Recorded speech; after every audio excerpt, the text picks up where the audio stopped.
see millions of people armed in the holy cause of liberty, and in such a country as that which we possess, are invincible by any force which our enemy can send against us. Is life so dear, or peace so sweet, as to be purchased at the price of chains and slavery? Forbid it, Almighty God!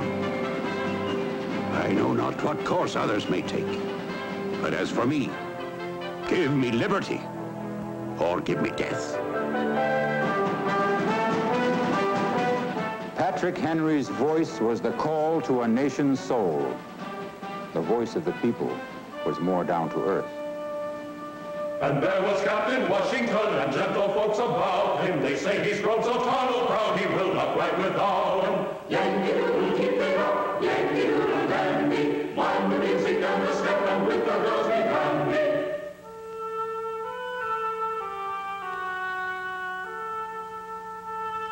America needed heroes, and painters like Gilbert Stuart and Benjamin West supplied them, slightly larger than life. John Jay, John Adams, Benjamin Franklin. The fathers of the nation were a group of extraordinary men, brought together by a miracle. They symbolized the dream of America, born out of battle, loving liberty, certain of a golden future. In 1812, patriotism was still more than a word. Patriotism was the edge of the sword, and honor stood again before the cannon's mouth.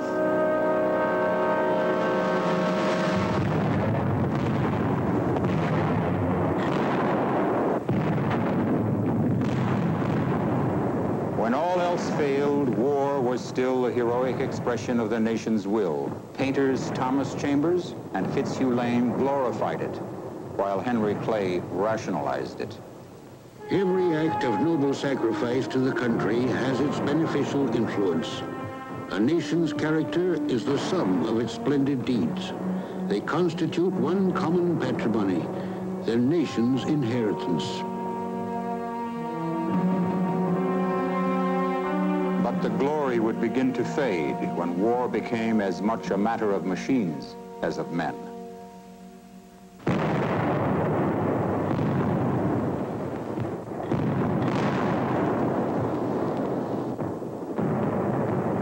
The guns firing on Fort Sumter broke into a new age, the age of total war. Winslow Homer's soldier was every man. Many are the hearts that are weary tonight, wishing for the war to cease. Many are the hearts that are looking for the right to see the dawn of peace. The painters saw pathos, but not the cruel truth that now victory was forged more certainly in factories than in the human heart. That was a fact that had nothing romantic about it. So they did not paint the new face of war, multiplied by tens of thousands. The camera became the recorder of war.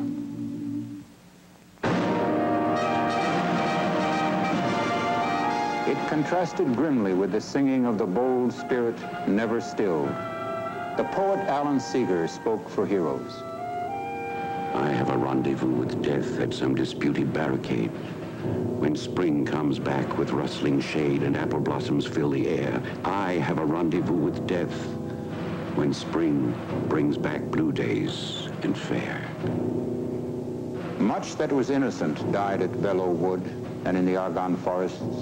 No brush could paint it.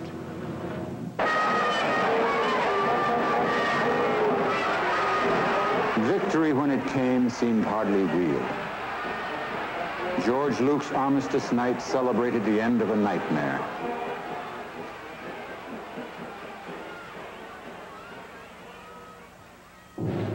But to other painters, there was still a comment to be made. George Grosz sought the true horror of war and looked cynically at a peace that was no peace.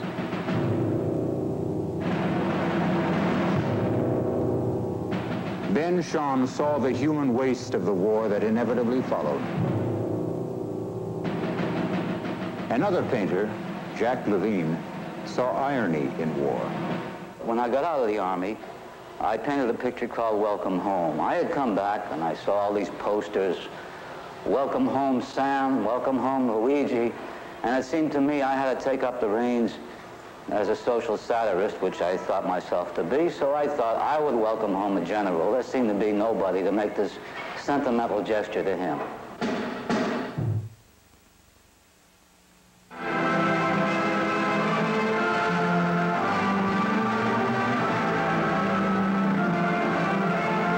The will of the people forged this nation. The will of the people still hammers out the nation's policies. The battleground is different, but the voice of independence is still as loud.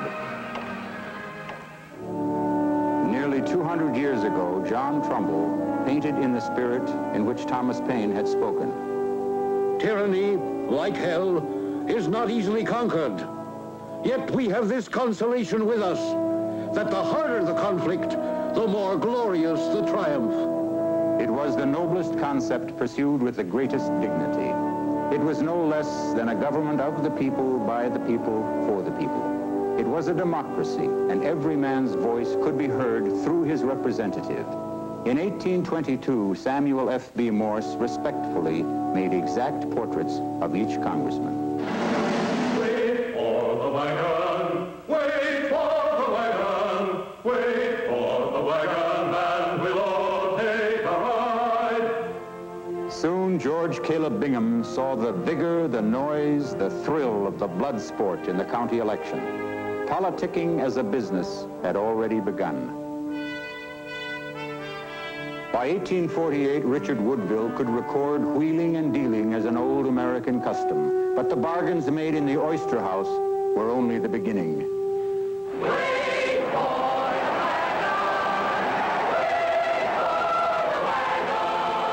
The gulf between principle and practice was often hidden. In 1920, Harry Mickajaw Doherty, the power behind Warren Harding, said, "The convention will be decided by a group of men who will sit down about 2 o'clock in the morning around a table in a smoke-filled room in some hotel." The professionals were taking over. Jack Levine and William Gropper characterized them. In a complex society, power is generated by shifting systems of alliances. There are special interests to be manipulated. All depends on the delicate balance of the machine, moving part against moving part.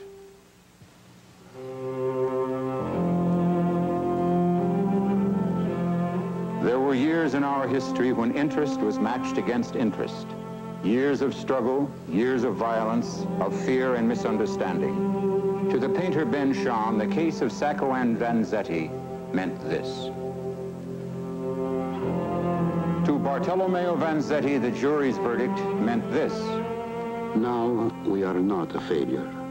This is our career, our triumph. Never in our full life could we hope to do such work for tolerance, for justice, for man's understanding of man, as we now do by accident. Intolerance and prejudice can be recognized and fought. The doors of justice cannot long stay closed. Artists are often those who are not deceived. Point of order, Mr. Chairman. The point of order. The point of order. I just want to make the record clear, Mr. Chairman. Jack Levine painted Senator McCarthy's congressional committee and called it Witches' Sabbath. He said, I wanted to paint a violent extravaganza where I didn't want to walk a tightrope.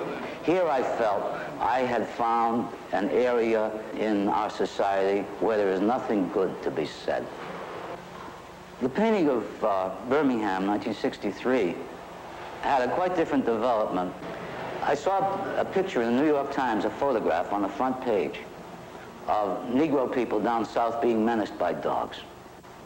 Curiously, as it happened, my obsession about this was nearer to the surface than I thought it was. And next thing I knew, I had this painting underway. The dogs, which I made white to remind us of ourselves, the Negroes, and their own impassivity, the kind of heroic, nonviolent sort of line which they make, and what I thought of as ourselves, menacing them, It's a pretty horrible thing any way you look at it. No! Get him, good boy! Get him out!